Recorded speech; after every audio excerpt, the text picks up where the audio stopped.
Алатаудың еркесі ару Алматы. Осынау ауасы да, алмасы да әнге айналған әсем қаланың тартылыс күші керемет ақ. Алматының аспаннан ән әуелегенде, көктөбе кербезденіп, медеуі мүлгіп, шымбұлақтың шыңы шымырқана тыңдайды. Алыстан аңсап, армандап, асық болғандар, бір көргеннен ғашық болатыны да сондықтан. Күллі қазақтың бой түзейтін, ой түзейтін ортасы болған Алматы ұлттық мәдениетіміздің алтын бесігіндей. 20 ғасырда лек-легімен өнерге келген саф таланттар Алматыны шығармашылықтың ордасына айналдырды. Ұлттық музыканың дамуы жаңа белеске көтерілді.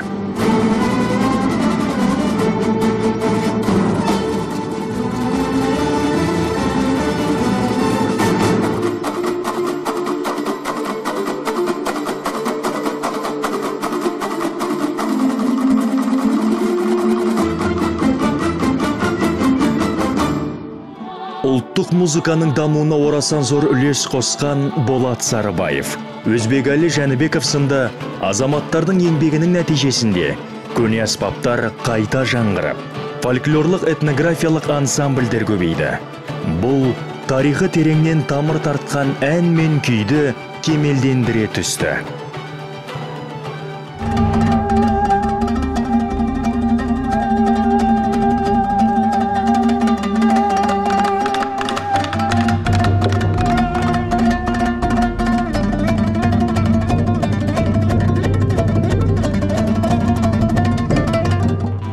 Алатаудың әр бұлағын ән кәусарына айналдырған Алматы сән салтанатымен, асқақ рухымен, мәдени және рухани қазынасымен мәңгі жасай бермек.